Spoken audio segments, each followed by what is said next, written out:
À la fin de l'Antiquité et au début du Moyen Âge, l'Europe se trouvait à la frontière de deux mondes, les traditions de la Rome antique et les cultures expansionnistes d'Orient. La terre rurale devait nourrir des populations croissantes, tout en étant entièrement dépendante du travail humain, de la pluie et des connaissances ancestrales. Les gens construisaient de modestes clôtures, creusaient des puits et aménageaient leurs jardins de la terre à main nue.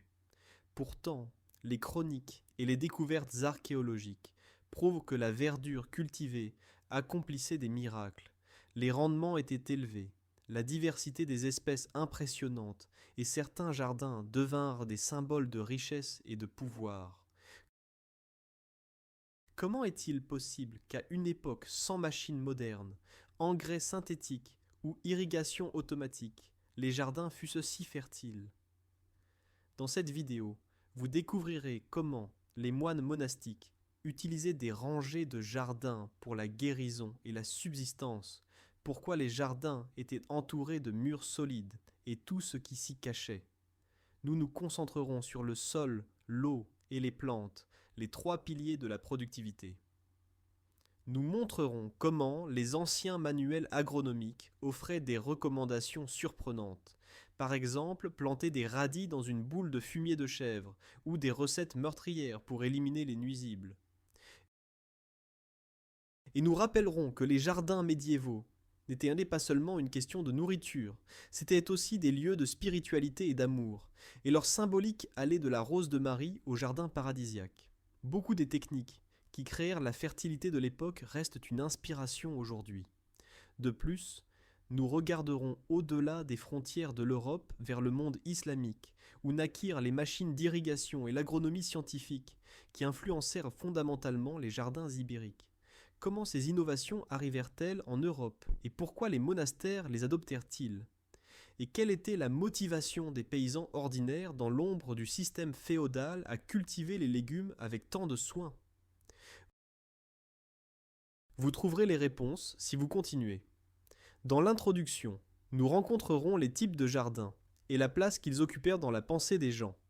Ensuite, nous nous plongerons dans les techniques concrètes. Défense et organisation, fertilisation du sol, irrigation, diversité des cultures et protection contre les nuisibles. En conclusion, nous tirerons ce que nous pouvons retenir de cette histoire pour le jardinage écologique contemporain. Vous vous demandez peut-être déjà si tous les jardins étaient également riches. Dans un moment, nous révélerons que les différences entre monastères, châteaux et cours paysannes étaient abyssales, mais les principes de productivité étaient souvent partagés. Les monastères représentaient des centres d'érudition, d'agriculture et de médecine. Selon les représentations et descriptions des XIIIe et XIVe siècles, à l'intérieur des monastères se trouvaient plusieurs jardins séparés des jardins d'herbes, physic garden, avec des herbes médicinales, l'ortus conclusus, ou cours paradisiaques fermés servant à la méditation, des jardins potagers et fruitiers séparés, des vergers autour des cimetières et des étangs, ou colombiers pour assurer la viande. Une telle division permettait des soins spécialisés et l'utilisation de chaque parcelle de terre.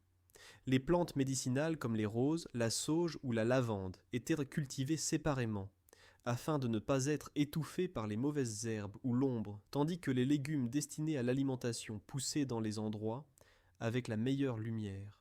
La communauté monastique percevait aussi le jardinage comme un exercice spirituel.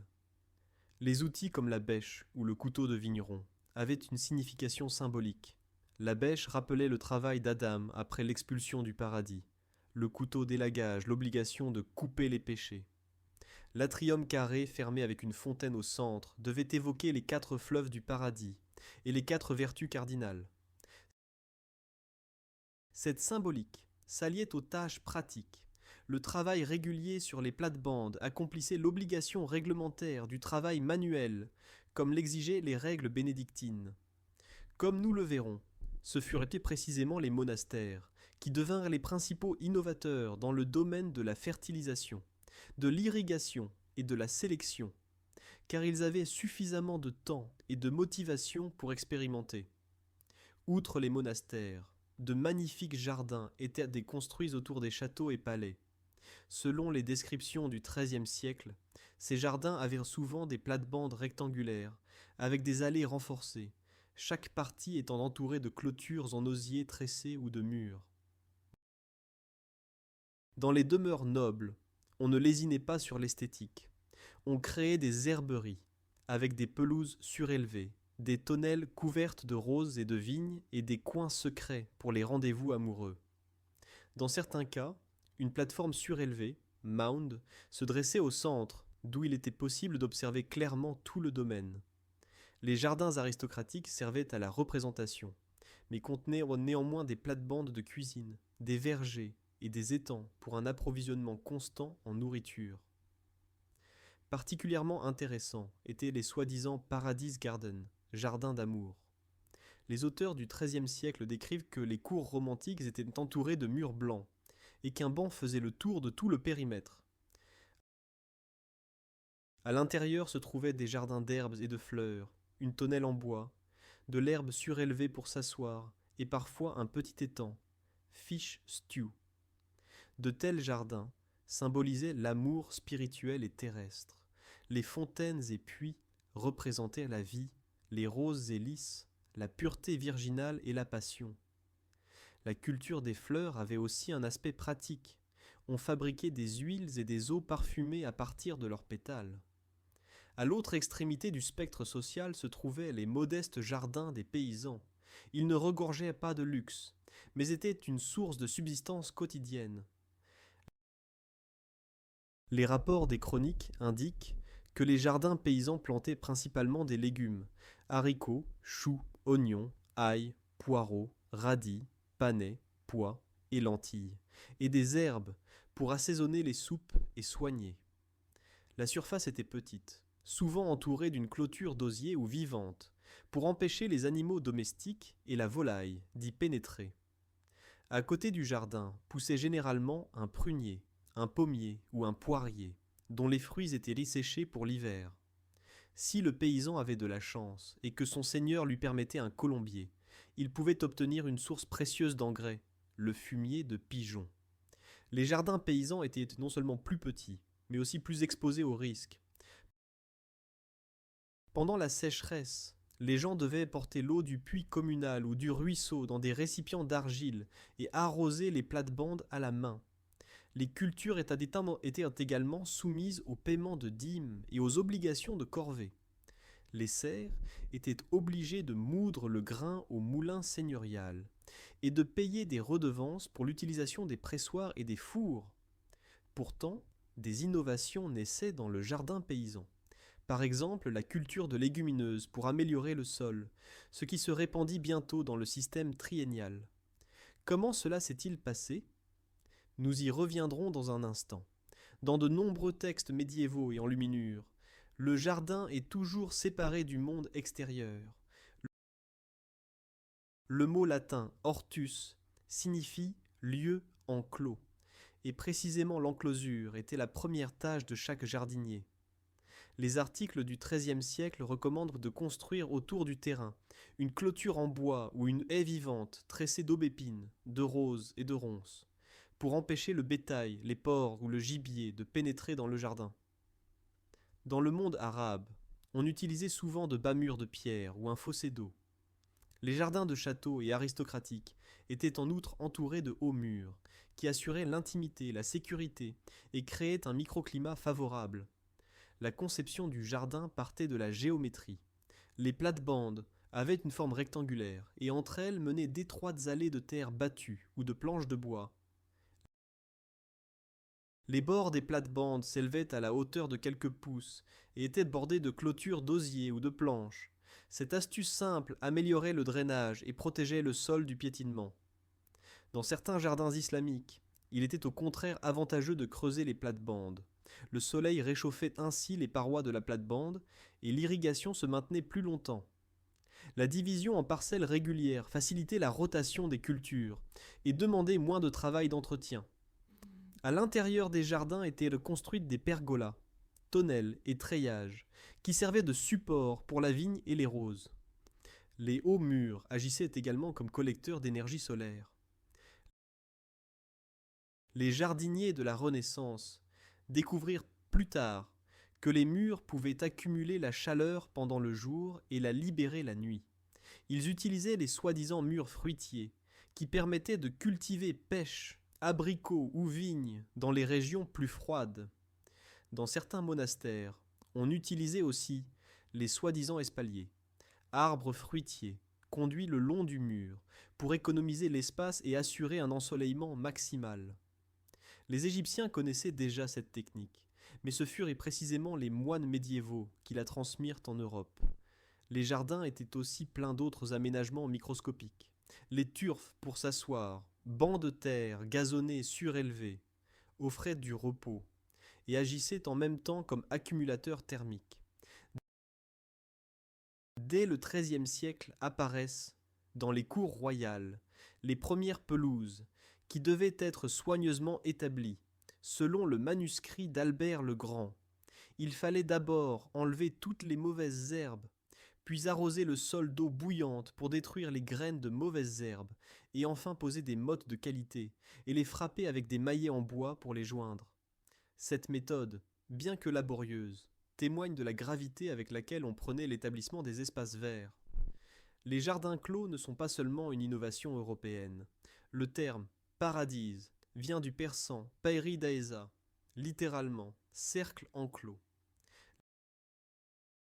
Les conquérants arabes et agronomes andalous apportèrent en Europe l'idée du jardin paradisiaque, où l'eau, l'ombre et les fleurs créaient une composition harmonieuse. Les jardins persans se caractérisaient par des canaux d'eau centraux et 4 parcelles symétriques. Celles-ci devinrent le modèle des gardes carrés monastiques et aristocratiques. Après l'expansion islamique en Espagne au 8e siècle, commencèrent à naître dans la péninsule ibérique des jardins, avec fontaines, orangers et grenadiers, qui inspirèrent les demeures aristocratiques chrétiennes. Les traités islamiques, par exemple les écrits d'Ibn Bassala et d'Abou el-Chayr, décrivaient l'utilisation de roues hydrauliques et de pompes éoliennes, l'irrigation par des sakidjas, élévateurs d'eau, et la plantation d'oliviers, avec la vigne comme culture complémentaire. Ces recommandations arrivèrent en Europe par l'intermédiaire des jardiniers morts et des croisés. Cependant, comme nous le verrons bientôt, l'adaptation de ces systèmes en Europe se heurtait à un climat et des conditions de sol différents. C'est pourquoi certains éléments furent adoptés et d'autres durent être modifiés. Un sol fertile était la clé d'une riche récolte. L'homme médiéval ne disposait pas d'engrais industriels. Aussi se reposait-il sur la fertilisation avec des matières organiques. Le fumier des animaux domestiques, surtout des pigeons et de la volaille, comptait parmi les engrais les plus précieux. Les pigeons nichaient dans des tours spéciales, dovecot, qui étaient des symboles de pouvoir et de richesse, et dont le permis de construire était réservé à la noblesse. Le fumier de pigeons était riche en azote, et s'utilisait non seulement pour les champs, mais aussi pour fertiliser les jardins, étant broyé et mélangé à la terre. Une autre source de nutriments était le fumier de ferme et le compost. Les paysans collectaient le fumier de vaches, moutons et porcs, le mélangeaient avec des feuilles et de l'herbe et le laissaient se décomposer naturellement. Selon le manuel français tardif médiéval, le ménagier de Paris, le fumier de vache ou de mouton était le meilleur pour les légumes, car il contenait plus d'azote que celui de cheval. Beaucoup de recommandations interdisaient de fertiliser avec du fumier frais, car il pouvait brûler les racines. À la place, on le laissait reposer au moins 1 an. Étonnamment, on utilisait aussi l'urine et les excréments humains, connus sous le nom de terre de nuit. L'auteur du XIVe siècle cite l'écrit byzantin Geoponica, dans lequel il est dit que les déchets humains sont meilleurs que le fumier animal, car ils ne contiennent pas de graines de mauvaises herbes. La terre de nuit était diluée dans l'eau et appliquée aux racines des arbres pour repousser les nuisibles, et servait aussi d'engrais pour les légumes. Un mélange d'urine et de cendre était également recommandé pour désinfecter les graines. Bien que l'idée d'excréments humains dans le jardin puisse nous paraître dégoûtante aujourd'hui, dans des conditions où tous les nutriments étaient dits précieux, il s'agissait d'un recyclage efficace. Le principe fondamental de la fertilité devint la rotation des cultures. Le système biennal, où une année le champ était semé de céréales, et l'année suivante laissé en jachère, fut progressivement remplacé à partir du IXe siècle par le système triennal. Selon les historiens, la terre arable était divisée en 3 parties. À l'automne, on semait des céréales d'hiver, blé ou seigle, au printemps des légumineuses, ou d'autres cultures comme les pois ou lentilles, et le troisième champ était laissé en jachère. Les prés qui restaient en jachère une année étaient envahis par les mauvaises herbes et utilisés pour le pâturage du bétail, dont le fumier enrichissait à nouveau le sol. La présence de légumineuses avait une importance fondamentale. Ces plantes peuvent, grâce aux bactéries symbiotiques dans leurs racines, fixer l'azote de l'air et ainsi améliorer la fertilité du sol. L'outil physique de ce changement fut la charrue lourde, contrairement à la bêche antique ou à l'arère léger. La charrue lourde avait une lame métallique, un coutre et un soc, qui pouvaient retourner la terre argileuse lourde, enfouir les mauvaises herbes et retenir l'eau. La charrue permit de cultiver des terres humides du nord de l'Europe, auparavant inutilisées, augmenta les rendements et paradoxalement économisa aussi le travail, car il n'était plus nécessaire de labourer en croix. Un meilleur contrôle des mauvaises herbes grâce au retournement de la couche arable conduisit à un moindre épuisement du sol et élimina la nécessité d'un binage constant. La culture des plantes ne put se passer de la lutte contre les mauvaises herbes. La méthode du désherbage manuel était certes efficace, mais très laborieuse. Des expériences modernes au monastère des Cloisters à New York ont montré que l'équipement à vapeur peut tuer les mauvaises herbes avec leurs racines, un concept qui a des racines médiévales. Dans le passé, on utilisait l'arrosage de la plate-bande avec de l'eau chaude, comme le conseillait déjà Albert le Grand pour la préparation de la pelouse. Une autre méthode intéressante était le châssis chaud, un châssis posé sur un tas de fumier ou de copeaux en décomposition, qui grâce à la chaleur de fermentation permettait la préculture précoce de melons ou concombres. Ces couches de compost étaient moins chères que les serres ultérieures avec poêle et fournissaient les premières innovations microclimatiques. Sans eau, même le sol le mieux fertilisé ne produirait rien. Les jardiniers médiévaux durent donc apprendre à amener, conserver et distribuer l'eau. La source de base était les puits.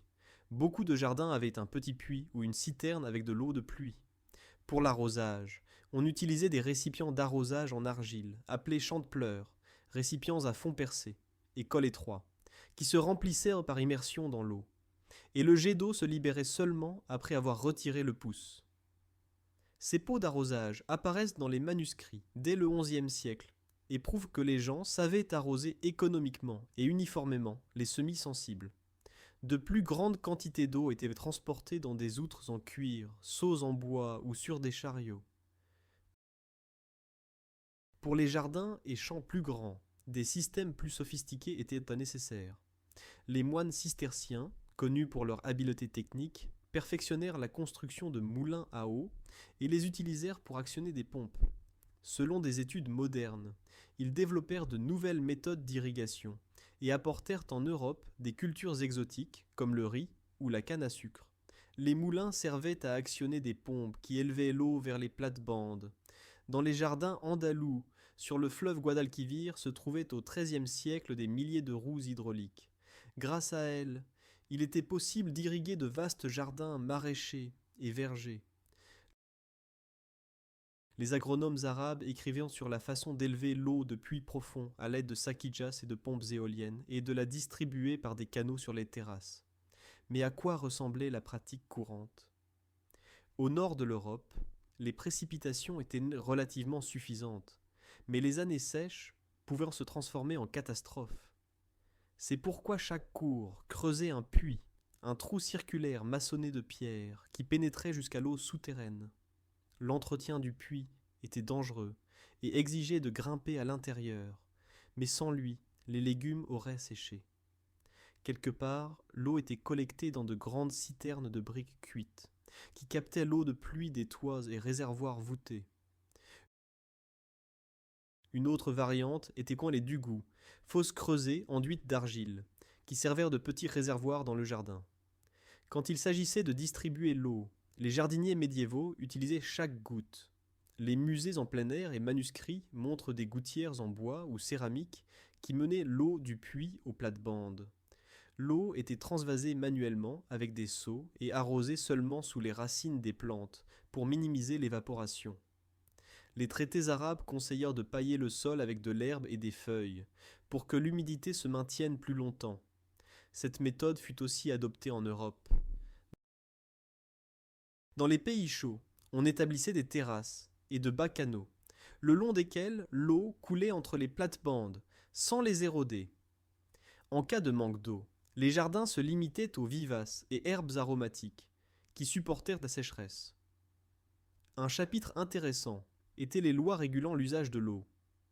En Europe du Sud existaient des codes hydrauliques détaillés, qui établissaient quand et combien d'eau chaque paysan pouvait prélever du canal.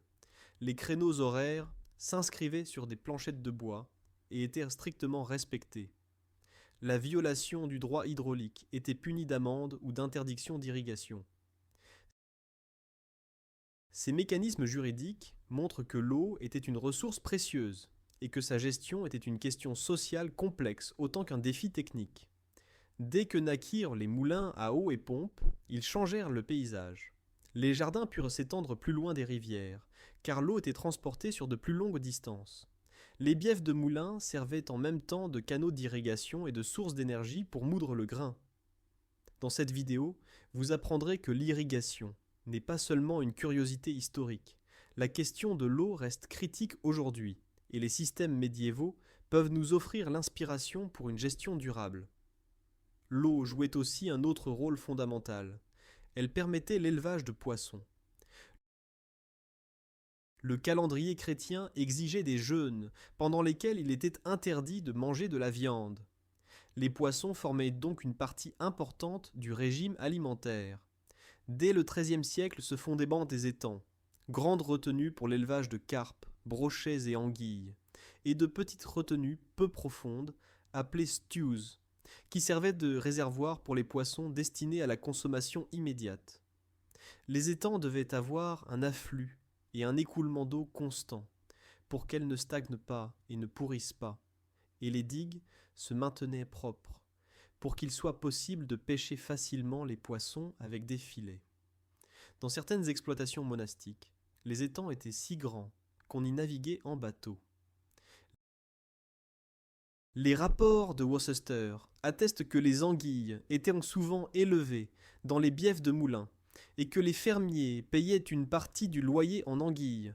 En Bretagne, les poissons, surtout truites et carpes, devinrent si appréciés qu'ils apparaissent dans les chartes comme dons ou monnaie.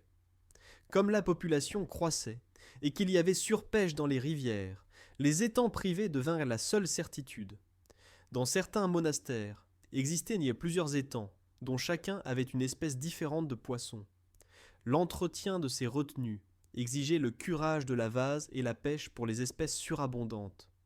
Outre les étangs, se trouvaient dans les jardins aussi des canaux d'eau et fontaines, qui assuraient la circulation et rafraîchissaient l'air les jours étouffants. Le régime alimentaire médiéval s'appuyait sur les céréales et légumes.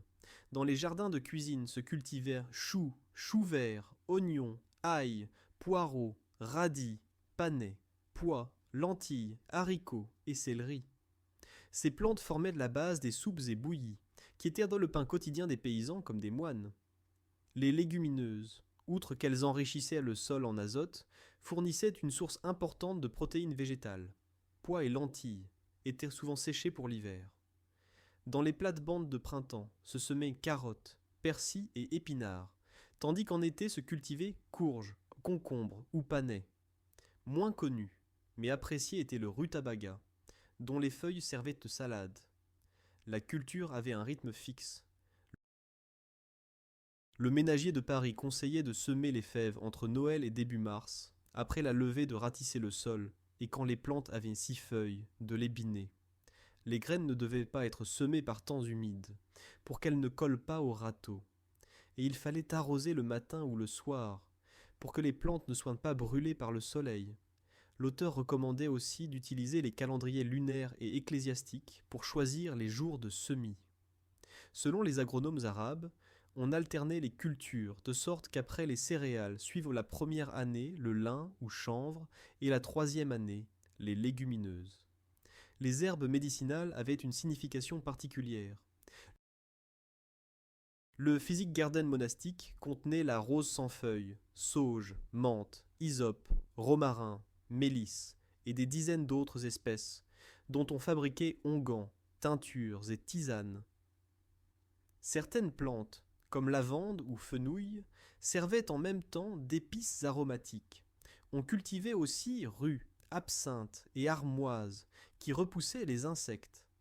Les lettres d'Hildegarde de Bingen témoignent que les religieuses percevaient les herbes comme manifestation de la force verte divine, viriditas, qui guérit le corps et l'âme. Les manuels domestiques mentionnent aussi des espèces oubliées, consoude pour les compresses, cumin et coriandre pour la digestion, hysope pour désinfecter les plaies. Dans les jardins d'herbes se cultivaient aussi des fleurs, qui avaient une valeur symbolique, lys et rose pour la Vierge Marie, violette pour la modestie, pâquerette pour l'innocence. Certaines fleurs s'utilisaient en cuisine. Pétales de violette et rose étaient confits et ajoutés au dessert. Les arbres fruitiers étaient l'épine dorsale des jardins monastiques et aristocratiques. Pommiers, poiriers et cerisiers se multipliaient principalement par greffage et écussonnage, ce qui permettait de maintenir la qualité des fruits et créer de nouvelles variétés. Selon les textes spécialisés, la multiplication clonale et le greffage se développèrent dès l'Antiquité, mais les moines médiévaux le perfectionnèrent. Ils utilisaient couteaux de greffage et d'ibères pour joindre la pousse au porte-greffe. La propagation des plantes par voie végétative était considérée comme une technique avancée et exigeait une connaissance précise de la compatibilité entre porte-greffe et écusson. C'est précisément grâce au greffage que se répandirent les variétés douces de pommes, poires et prunes, et que naquirent les variants colorés de figuier. Outre les arbres, se cultivait la vigne. En Europe du Nord, la vigne était souvent attachée à des treillages pour obtenir plus de soleil et ne pas occuper de place. Certains jardins utilisaient l'ancienne technique de l'espalier, où les arbres étaient conduits en forme plate le long des murs. Cela réduisait l'exigence spatiale et permettait un meilleur réchauffement. En Méditerranée se répandirent les vergers d'agrumes, oranges et citrons, qu'apportèrent en Europe les marchands arabes, et qui se maintinrent dans les microclimats chauds grâce à la protection des murs et à l'irrigation. À l'époque où l'Europe se familiarisait avec le monde islamique par le commerce et les expéditions des croisades, de nouvelles cultures arrivaient sur le continent. Les agronomes arabes décrivirent des dizaines de plantes que l'Europe ne connaissait pas encore: riz, canne à sucre, épinards, melons, aubergines ou agrumes. Ibn Bazal et Ibn al-Awwam recommandaient pour le climat méditerranéen l'alternance du lin avec le blé, la plantation de vignes près des oliviers et l'usage de pompes éoliennes pour l'irrigation. Ces connaissances se transmirent progressivement vers le nord après la conquête de l'Andalousie par les rois chrétiens et changèrent le régime alimentaire européen. Par exemple, la culture de melons dans les jardins monastiques était considérée comme prestigieuse. Les traités agronomiques conseillaient de pincer les pousses et de soutenir les fruits avec des pieux en bois, pour qu'ils ne créent pas de pourriture. Outre les jardins ruraux et monastiques, existaient au Moyen-Âge aussi des jardins urbains. Le long des remparts naissaient des huertos, petits jardins potagers, qui approvisionnaient la population urbaine. En Andalousie et Sicile, les jardiniers musulmans et juifs exploitaient des jardins maraîchers intensifs, qui utilisaient un réseau élaboré de canaux et roues hydrauliques. Ces parcelles étaient souvent louées et exploitées par des familles, qui se spécialisaient dans la culture de légumes pour le marché. D'autres terrains, huertas, étaient les plus grands et se concentraient sur les fruits, surtout agrumes et grenades. Ainsi se créèrent autour des villes des ceintures de verdure intensive qui fournissaient des aliments frais et assuraient en même temps microclimat et esthétique. Au nord des Alpes naissèrent des jardins urbains dans les jardins de maisons bourgeoises et en banlieue. En cas de manque d'espace, les légumes se cultivaient en pot, sur plates-bandes surélevées, ou même sur les toits. Les conseils municipaux réservaient des terrains publics pour des jardins communs, dont obtenaient des légumes écoles, hôpitaux et hospices. Ce système préfigure le jardinage communautaire moderne. Dans cette vidéo, vous apprendrez qu'au milieu même des villes de pierre était l'espace pour la verdure. La ville médiévale n'était pas seulement grise, mais tissée de jardins, qui assuraient santé et prospérité. Le travail de jardin ne finissait pas avec la récolte. Les fruits devaient être transformés et conservés. Les gens médiévaux développèrent une série de méthodes pour conserver les aliments pour l'hiver. Les légumes se séchaient ou se marinaient dans le sel et vinaigre. Les pommes se coupaient en tranches et séchaient au soleil. Les herbes se liaient en bottes et se suspendaient sous le toit. La fermentation était courante, le chou se hachait, se saupoudrait de sel et se chargeait d'une pierre d'où naissait la choucroute merveilleusement durable. Haricots et pois se laissaient mûrir, puis stockés dans des récipients d'argile, devenaient la source principale de protéines en hiver. Le sirop de figues et raisins servait d'édulcorant. En cuisine se transformaient quotidiennement les fruits du jardin. Soupes et bouillies se cuisaient dans un pot auquel s'ajoutaient légumes, céréales et herbes. Vin et vinaigre se fabriquaient à partir de raisins, bière à partir de céréales et houblon. Pour l'assaisonnement s'utilisaient des épices, qui étaient rares et chères, mais le jardin fournissait des substituts, l'ivèche goûtait comme le céleri, hysope remplaçait la menthe, achillée ajoutait un ton piquant. Moines et ménagères distillaient aussi des sirops de rose et lavande, qui s'ajoutaient aux desserts sucrés et hydromel. Les méthodes de conservation des aliments reflétèrent le climat. Dans les régions froides, il était possible de stocker les légumes racines en tas sous la terre ou dans des caves. Dans les pays plus chauds, les aliments se séchaient pour ne pas s'abîmer. Bois et feuilles s'utilisaient comme matériaux isolants, et dans certaines régions se construisaient des glacières spéciales, fosses remplies de glace et paille, qui conservaient viande et lait même en été. Cette logistique montre qu'un jardin productif était lié à la cuisine et à la chaîne alimentaire. Les herbes étaient plus que des épices, elles faisaient partie de la médecine. Les physic gardens monastiques cultivèrent des plantes spécifiques pour des maladies concrètes. Selon les listes conservées, ils contenaient 50 à 100 espèces. Rose gallique pour la fabrication d'onguents, origan et thym pour la toux, réfort pour les rhumatismes, souci pour les inflammations.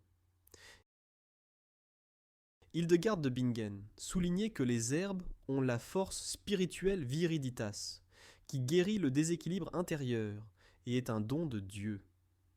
Les religieuses fabriquaient des teintures dans l'alcool, distillaient des huiles essentielles et préparaient des sirops avec du miel. L'école médicale de Salerne et les pharmaciens universitaires développèrent davantage l'herboristerie. Ils traduisaient les textes médicaux arabes et apprenaient de nouvelles recettes. Par exemple, la crête de coq s'utilisait pour les troubles cardiaques, la racine d'accord pour la digestion et le pavot pour calmer la douleur. Dans les jardins arrivaient aussi des épices indiennes, comme gingembre et curcuma, qui s'utilisaient en médecine et cuisine. Dans cette vidéo, vous apprendrez que la médecine médiévale n'était pas primitive. Elle était fondée sur des observations empiriques et une vaste connaissance botanique, qui naquit précisément dans les jardins. Les mauvaises herbes étaient pour les jardiniers médiévaux, un ennemi aussi grand que pour nous aujourd'hui. Lors de l'établissement de plates-bandes, on enlevait soigneusement les racines de mauvaises herbes. Parfois, on arrosait le sol d'eau chaude pour détruire les graines. Pour bêcher servaient housse et bêche. Les herbes plus fines s'arrachaient à la main. Dans la Geoponica byzantine, on recommandait de biner le chien-dent, Cynodon dactylon, en juin, quand la plante est la plus faible. Dans les allées se répandaient gravier ou cendres qui empêchaient la croissance des mauvaises herbes et permettaient la marche à sec. Dans les siècles ultérieurs, on utilisa pour lutter contre les mauvaises herbes la vapeur ou l'air chaud. Des reconstructions modernes montrent que l'appareil à vapeur peut détruire graines et rhizomes sans chimie. Ce concept s'appuie sur la pratique médiévale de verser de l'eau chaude dans les plates-bandes et atteste la continuité des méthodes écologiques. Outre les mauvaises herbes, menaçaient la récolte insectes, limaces, oiseaux et plantes malades. Les manuels agronomiques contiennent de longues listes de recettes pour repousser les nuisibles.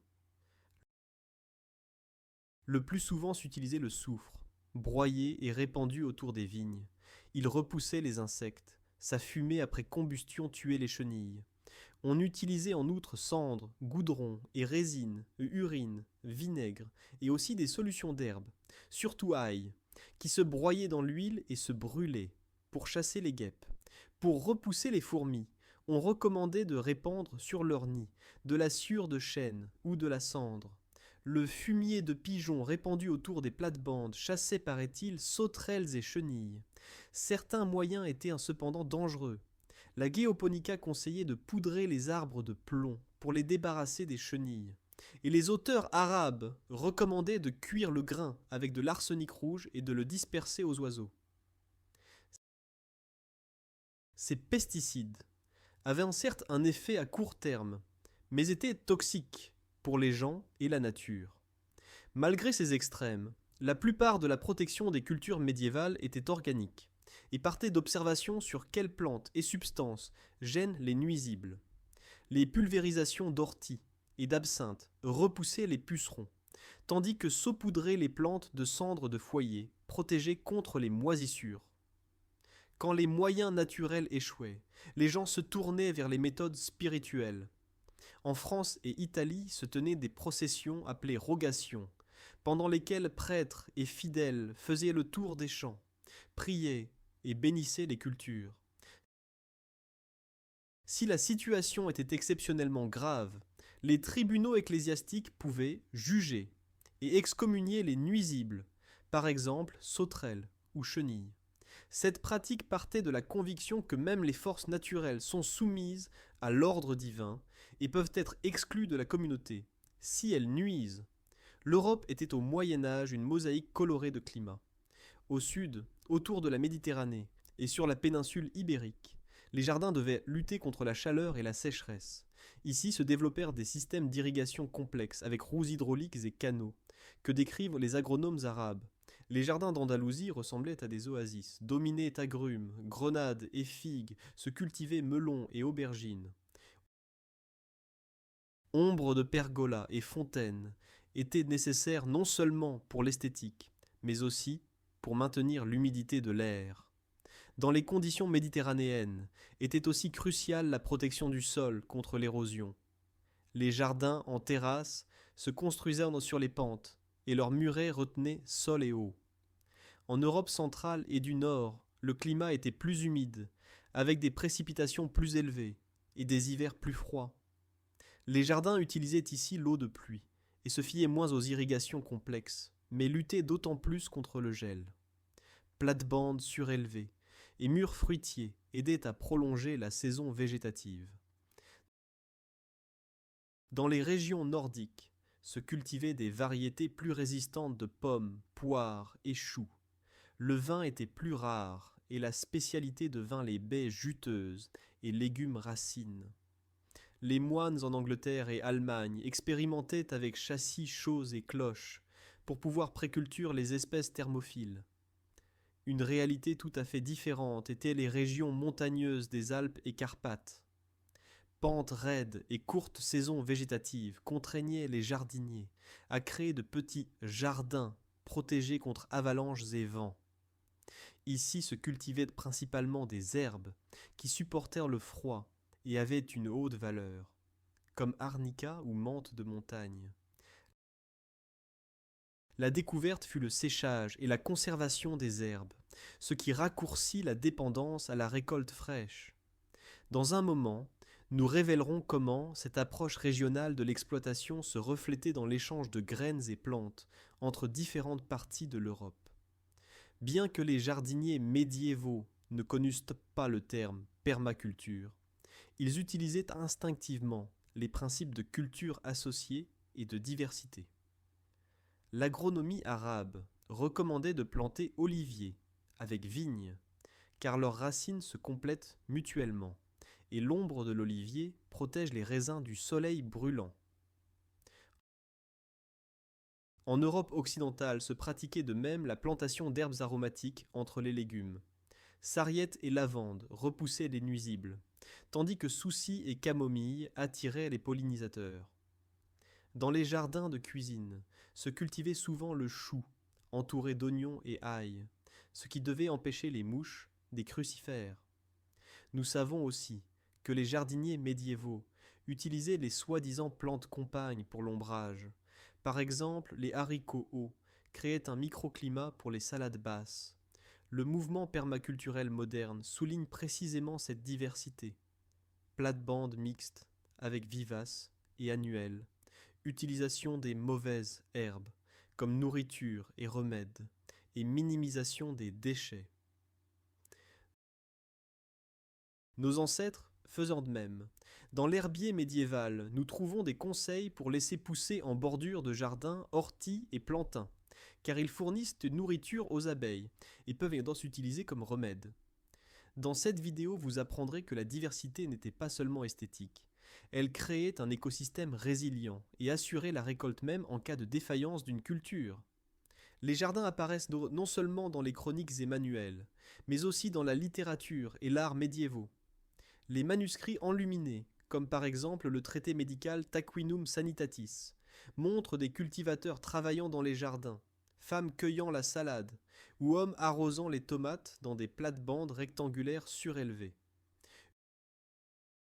Une des miniatures montre un jardin entouré d'un mur, dans lequel les plates-bandes sont disposées en cercle, et au centre s'assied un couple d'amoureux, image qui unit nourriture, amour et fertilité. Dans les romans chevaleresques, le jardin d'amour sert de cadre à la courtoisie. Dans les textes spirituels, l'Hortus conclusus est image de la Vierge Marie. Cette trace culturelle atteste que les jardins étaient perçus comme microcosmes du monde, dans lequel on naît et meurt, et que la connaissance du jardinage était considérée comme partie de l'éducation. Le livre Le Ménagier de Paris n'est pas seulement un livre de cuisine et manuel domestique, c'est aussi une fenêtre dans l'esprit de la bourgeoise du XIVe siècle. Outre les instructions détaillées pour semis et arrosage, il contient aussi poèmes et histoires, dans lesquels le jardin figure comme lieu de rencontre familiale et d'éducation des enfants. Dans les ballades françaises et anglaises, apparaît le motif du jardinier, dont les connaissances en herbe symbolisent sagesse et attrait érotique. Ces œuvres d'art témoignent que les jardins productifs n'étaient pas seulement une nécessité économique, ils étaient aussi espaces d'imagination et d'identité culturelle. Dans l'environnement monastique, le jardin avait aussi une forte signification spirituelle. L'Hortus conclusus, jardin clos, servait non seulement à la culture, mais aussi à la contemplation et prière. La symbolique était multicouche. Les 4 chemins dans l'atrium renvoyaient aux évangiles et 4 fleuves du paradis. La rose symbolisait la Vierge Marie et le lys, la pureté. Dans cet espace vert, les moines priaient, apprenaient sur les plantes médicinales et ressentaient comment la végétation reflète l'ordre divin. Selon Hildegard de Bingen, la fusion de l'homme avec la verdure, viriditas, renouvelle la santé spirituelle et corporelle. L'Hortus conclusus était aussi métaphore pour le cœur humain, clos, mais plein de vie cachée. Dans les chansons médiévales, le jardin apparaît comme lieu de rencontre du Christ avec l'âme, ou comme espace de l'épouse avant le mariage. Cette spiritualisation du jardin influença aussi le design. Tonnelles et bancs étaient placés pour fournir espace à la méditation. Fontaines symbolisaient l'eau vive de la grâce, et partout poussèrent des fleurs avec signification théologique. Dans un moment, nous révélerons que ces plans symboliques s'entremêlaient avec les besoins pratiques. Par exemple, la fontaine était non seulement symbole, mais aussi source réelle d'eau pour le jardin. Le jardin était aussi lieu où se formaient les relations sociales. Les femmes avaient souvent la charge des jardins domestiques. Selon le Ménagier de Paris, elles devaient veiller à l'arrosage régulier, tressage des clôtures et cueillette des herbes. Les enfants participaient à la cueillette des fruits et graines, ce qui servait d'enseignement pratique de botanique. Dans beaucoup de communautés rurales, les jardins étaient d'eau partagés. Voisins échangeaient plants, graines et expériences, ce qui répandait nouvelles variétés et connaissances. Les moines partagèrent les surplus avec les pauvres et exploitèrent souvent des jardins pour hôpitaux et aumônes. L'aspect social se manifestait aussi dans l'organisation corporative. Les jardiniers en ville se regroupaient en corporations, et les apprentis passaient par plusieurs années de formation. Les jardins urbains, chez les maisons artisanales, étaient des plus petits, mais intensivement utilisés, contenaient souvent aussi caves à vin et ateliers pour fabrication d'onguents d'herbe. Dans cette vidéo, vous apprendrez que la connaissance du jardinage était perçue comme savoir-faire précieux, qui se transmettait de génération en génération et assurait à la famille subsistance et reconnaissance sociale. Aussi idyllique que puissent apparaître les jardins médiévaux, nous ne pouvons oublier le cadre juridique qui les entourait. Le noble avait droit à la pêche et chasse sur son domaine. Le paysan qui entrait en forêt ou étang sans permission risquait punition. Colombiers et étangs exigèrent la licence, et leur propriété était privilège de la classe supérieure. Dans certaines régions, était même établie la taille maximale du jardin, pour empêcher l'accumulation de terre dans les mains d'une famille. Les communes urbaines régulaient la largeur des chemins, hauteur des clôtures et usage de l'eau des puits communs. Ces normes devaient protéger les relations de voisinage et assurer l'accès équitable aux ressources. D'autre part, les règlements juridiques pouvaient favoriser les innovations. Par exemple, la régulation empêchant la construction de moulins illégaux contraignit les seigneurs à investir dans des installations plus grandes et efficaces, qu'ils pouvaient ensuite partager avec les voisins contre redevance. Ainsi, les technologies se répandaient et la productivité augmentait. Dans cette vidéo, vous apprendrez que les jardins médiévaux n'étaient pas des îlots isolés. Ils faisaient partie d'un système complexe de relations économiques, traditions et limitations juridiques, qui formaient la vie quotidienne. Si nous imaginons un jardinier médiéval ordinaire, se révèle à nous une journée routinière et pourtant variée. Le jour commençait encore avant l'aube. Les moines, après la prière matinale, partaient au jardin avec bêche et houe sur l'épaule. Paysans et bourgeois faisèrent eux-mêmes, souvent en chantant, pour que le travail passe. La première tâche était de vérifier les plates-bandes, arracher les mauvaises herbes, redresser les bordures et déplacer les treillages. Puis se récolter les légumes du matin, salades, épinards, herbes, pour qu'ils ne se fanent pas. Dans les manuscrits, nous voyons des femmes tenant des cruches d'argile, appelées chantepleurs, et arrosant les semis. Ce travail exigeait patience. L'eau devait pénétrer jusqu'aux racines et ne devait pas affaiblir les plantes fragiles. Après le travail matinal, suivait la cueillette d'herbes pour la pharmacie. Les religieuses coupaient lavande et sauge, les liaient en bottes et les séchaient à l'ombre. Les paysans cueillaient cumin, coriandre et fenouil pour assaisonner la bouillie d'hiver. Puis on procédait au binage. Avec la houe, on ameublissait le sol entre les rangs pour améliorer l'aération et que l'humidité pénètre plus profond. Dans le système triennial se préparaient aussi les champs pour les semis. On labourait, herçait et semait, tout à la main ou avec l'aide de chevaux. La charrue lourde, mentionnée plus tôt, s'utilisait sur les grands champs, mais dans les jardins, on travaillait à la main. À midi, les jardiniers se reposaient sous un arbre ou dans une tonnelle. Les moines récitèrent les psaumes, les paysans discutèrent du temps. L'après-midi, on continuait l'arrosage. Les graines semées le matin devaient rester humides. Le ménagier de Paris avertit qu'arroser dans la plus grande chaleur est inapproprié, car les gouttes d'eau peuvent fonctionner comme lentilles et brûler les feuilles. C'est pourquoi le soir, on repartait avec les arrosoirs, et on s'efforçait de compléter l'humidité perdue. Entre-temps, on se consacrait à la taille des arbres et arbustes. Les spécialistes avec couteaux de greffage fondaient de nouveaux porte-greffes, greffaient pommiers et vignes. La journée du jardinier finissait avec les derniers rayons. Avant la prière du soir, on faisait encore une fois le tour du terrain. On vérifiait les clôtures. pour que porcs ou lapins n'entrent pas. Les légumes ramassés s'emportaient à la cuisine, les herbes à la réserve. Les outils se nettoyaient et se rangeaient dans la cabane de jardin, car le fer était précieux et la rouille aurait pu l'endommager. Cette routine quotidienne souligne que le jardinage était physiquement exigeant, mais en même temps rythmé par la prière, tradition populaire et vie familiale. Dans un moment, nous révélerons comment ces expériences se capitalisèrent dans les siècles ultérieurs et comment les jardins médiévaux influencèrent la botanique de la Renaissance et moderne. Les plantes n'étaient pas seulement source de nourriture, les jardins étaient expression du statut social. Colombiers et étangs, qui fournissaient viande et engrais, étaient des constructions privilégiées. Leur construction exigeait l'accord du souverain et était digne de statut juridique noble.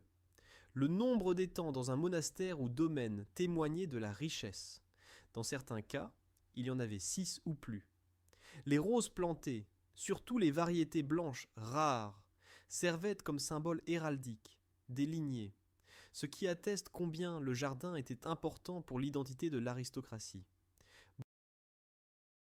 Beaucoup d'institutions utilisaient aussi les jardins comme source de revenus. Le droit féodal de banalité permettait aux seigneurs de percevoir des redevances pour moudre le grain dans leurs moulins, cuire le pain dans leurs fours ou presser les raisins dans leurs pressoirs. L'équipement technologique, comme le moulin à eau, n'était donc pas seulement commodité, mais aussi instrument de contrôle social. Le monopole sur la transformation des cultures donnait aux seigneurs pouvoir sur la production, et une partie du rendement de la culture finissait ainsi dans leur coffre. La culture des plantes exigeait compétences et connaissances. Moines et paysans utilisaient des outils fabriqués à la main. Bêches, houx, râteaux, couteaux d'élagage et ciseaux. Pour déplacer compost et récolte, les aidaient brouettes. L'arrosage assuré par cruches d'argile. Des outils spéciaux, comme couteaux de greffage et chevilles de plantation, d'Ibère, s'utilisaient lors de la multiplication des plantes et exigeaient habileté, ce qui suggère qu'une partie des moines était hautement spécialisée. Les jardiniers apprenaient comme apprentis. Existaient des règles corporatives qui établissaient précisément ce qu'ils devaient apprendre pendant l'apprentissage de 7 ans. Dans les périodes ultérieures, ces connaissances évoluèrent en métiers d'architecture de jardin et arboriculture. Les jardins formaient aussi espace pour expérience et échange de connaissances.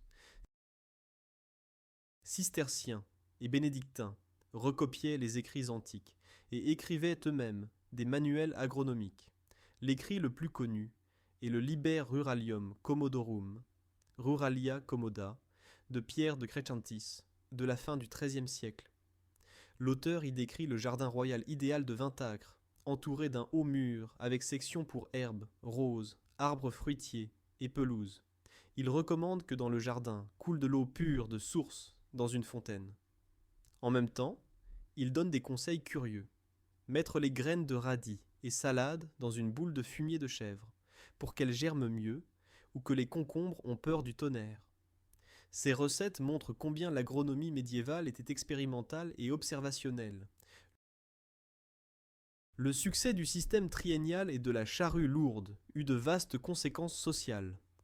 Des régions à sol argileux lourd, qui auparavant restaient en friche, purent soudain être cultivées. Cela mena à la croissance de la production agricole, expansion démographique et naissance des villes. La prospérité se déplaçait de la Méditerranée vers le nord de l'Europe, et avec elle croissait le pouvoir des lignées nobles et républiques urbaines. Pourtant les inégalités persistaient. Les paysans restaient dépendants du moulin du seigneur et devaient céder des parts de la récolte, et cela même si c'était précisément leur travail qui était derrière les hauts rendements. L'histoire des jardins médiévaux rappelle ainsi que productivité et pouvoir sont toujours liés. Les jardins du Moyen Âge s'adaptaient au climat. Dans les régions plus froides se construisaient des murs fruitiers qui accumulaient la chaleur et protégeaient du vent. Ces murs pouvaient augmenter la température à leur pied de plusieurs degrés et permettre de cultiver des espèces plus sensibles. Sur le mur s'attachaient les arbres fruitiers par la méthode de l'espalier. Les arbres se taillaient et se conduisaient en forme plate, ce qui économisait la place et augmentait l'exposition au soleil. Se développaient aussi les soi-disant châssis froids, constructions en bois couvertes de verre ou parchemin, qui protégeaient les semis du gel. Ces couvertures devinrent les prédécesseurs des serres. Les plates-bandes chaudes avec fumier fermentant étaient un autre truc. Les sources historiques décrivent que des châssis en bois se construisaient sur un tas de fumier de cheval, et à l'intérieur se cultivaient melons ou concombres. La chaleur naissant lors de la décomposition de la matière organique maintenait l'air environnant chaud plusieurs semaines et permit d'obtenir une récolte précoce. Dans certains monastères, on expérimentait avec des cloches de verre, cloches, qui protégeaient les plantes individuelles du froid et des nuisibles.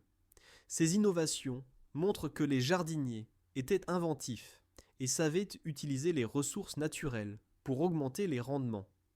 Le monde arabe apporta en Europe non seulement des fruits exotiques, mais aussi la technique mécanique. La sakija, mécanisme à roue en bois mue par animal ou roue hydraulique, pouvait élever l'eau de la rivière dans les canaux. Sur le fleuve Guadalquivir fonctionnaient, paraît-il, au XIIIe siècle, plus de 5000 de ces roues hydrauliques, qui approvisionnaient en jardins et vergers autour de Cordoue. Les pompes éoliennes, décrites par Abou el-Chaïr, utilisaient la force du vent pour pomper l'eau des puits. Ces technologies s'adaptèrent en Europe du Sud et inspirèrent probablement les moulins à vent européens ultérieurs. En Europe du Nord, avec moins de soleil, on innovait différemment. Les cisterciens perfectionnèrent les moulins à eau, dont la force était utilisée non seulement pour moudre le grain, mais aussi pour actionner scie, marteau et pompe. Les textes indiquent que ces moines développaient de nouvelles méthodes d'irrigation et importèrent riz, canne à sucre et agrumes. Les moulins permirent aussi de réguler le débit d'eau dans les étangs et contrôler le niveau, ce qui était crucial pour l'élevage de poissons et le maintien de la pureté de l'eau. Il faut rappeler que l'Europe médiévale traversait des changements climatiques. Entre le Xe et XIIIe siècle régnait un temps relativement chaud, connu comme période chaude médiévale. Grâce à lui, s'étendirent les vignobles vers le nord, et il permit de cultiver des cultures thermophiles. Au contraire, après le XIVe siècle arrive un petit refroidissement, qui mena à la création de murs fruitiers et autres mesures microclimatiques. Les jardiniers devaient réagir aux conditions changeantes. Certains plantaient des arbres dans des coins protégés, d'autres fondaient des couches et utilisaient des matériaux de couverture. L'inventivité des jardiniers médiévaux devint la base pour le développement des jardins de la Renaissance et du début de l'époque moderne. Dès que se répandirent, pendant les XVe et XVIe siècles, de nouveaux matériaux, les plates-bandes chaudes commencèrent à se changer en première serre, les châssis en bois furent remplacés par des constructions en briques, et dans les murs s'intégrèrent des fenêtres. Dans la campagne hollandaise et française apparurent les orangeries, bâtiments chauffés, dans lesquels se cultivaient agrumes et plantes exotiques toute l'année. Cette tendance s'appuyait sur les expériences médiévales avec hotbeds et fumier. Une autre branche d'évolution furent les murs fruitiers. Au XVIe siècle se répandirent aux Pays-Bas et nord de la France les fruit walls, murs orientés au sud, qui absorbaient la chaleur solaire et protégèrent du vent. Certains étaient équipés de débris de verre, ce qui augmentait la température de plusieurs degrés et permettait de cultiver pêches et abricots dans le climat froid. Un siècle plus tard, s'y ajoutèrent des constructions métalliques avec volets coulissants, qui furent les prédécesseurs des serres modernes. Les témoignages du XVIe siècle indiquent que le célèbre naturaliste Conrad Gessner décrivit un mur solaire qui attrape les rayons solaires et le soir émet la chaleur. Ces innovations s'appuyaient directement sur les connaissances médiévales du microclimat et montrent que la continuité de la pensée jardinière enjamba les siècles. Les jardins de la Renaissance en Italie et France mettaient certes l'accent sur la symétrie, parterre et décoration sculpturale, mais se fondaient sur les techniques médiévales. Plates-bandes surélevées, Organisation en carré et utilisation d'herbes ne se perdirent pas. Elles se complétèrent seulement de motifs géométriques et jeux d'eau. Aux universités commencèrent à se fonder des jardins botaniques, où se cultivèrent des plantes médicinales pour l'étude de la médecine et pharmacie. Ces jardins, par exemple à Padoue ou Leyde, s'appuyaient sur les physic gardens monastiques et élargissaient les collections d'espèces exotiques du Nouveau Monde. Dans cette vidéo, vous apprendrez que les jardins médiévaux influencèrent aussi le mouvement écologique moderne. Les principes de fertilisation organique, rotation des cultures et diversité s'appliquent maintenant à nouveau dans les jardins communautaires et projets de permaculture. Bien qu'aujourd'hui nous utilisions des technologies modernes, l'histoire nous rappelle que la durabilité s'appuie sur une tradition millénaire d'observation et de respect de la nature. Les jardins du passé ne sont pas seulement pièces de musée, ils sont héritages vivants que nous pouvons développer davantage. En quoi donc excellèrent les jardins médiévaux? Par la liaison d'observation profonde de la nature, travail dur, innovation et symbolique. Les jardins faisaient partie de la vie spirituelle et matérielle. Le frère monastique arrachait les mauvaises herbes avec la conscience que par là, il n'aide pas seulement les plantes, mais aussi purifie l'âme. Le noble se promenait sur la pelouse de turf et admirait les roses, tandis que dans le coin du jardin, sous le châssis chaud, germait un concombre exotique. Le succès de ces jardins résidait dans la combinaison de fertilisation organique, rotation des cultures, irrigation ingénieuse et protection contre mauvaises herbes et nuisibles. Plates-bandes surélevées, canaux d'eau, colombiers et étangs créèrent de petits écosystèmes qui fournissaient de nourriture toute l'année. Le caractère durable de l'agriculture médiévale est leçon pour aujourd'hui. À l'époque où le monde cherche des voies vers l'exploitation régénérative, nous pouvons nous inspirer de la pratique des jardins monastiques. Accent sur la diversité des cultures, recyclage des nutriments, dont un compost et engrais organiques, et utilisation des ressources locales d'eau. Les agronomes médiévaux essayaient les cultures selon les phases de la lune et le temps, ce qui correspond aujourd'hui au jardinage phénologique. Ils apprenaient des textes et de leur propre expérience et savaient que le succès est toujours incertain et dépendant du climat. Dans cette vidéo, vous apprendrez que bien que les technologies aient changé, les principes de base restent valables. Respect du sol, détermination et créativité. Enfin, il faut remercier ceux qui enregistrèrent et transmirent ces connaissances. Si Pierre de Crescentis n'avait pas écrit ses Ruralia Commoda, nous n'aurions pas une vision unique des jardins du XIIIe siècle. Si les agronomes arabes n'avaient pas décrit Sakijas et melons, peut-être ne mangerions-nous pas d'agrumes en Europe. Aujourd'hui encore, les jardins médiévaux nous inspirent à réfléchir sur comment utiliser chaque morceau de terre et ramener dans nos jardins diversité, beauté et durabilité. Je vous remercie de votre attention. Likez et partagez si ce sujet vous a intéressé. Et n'oubliez pas que la prochaine fois, nous partirons ensemble à la découverte d'autres trésors du passé.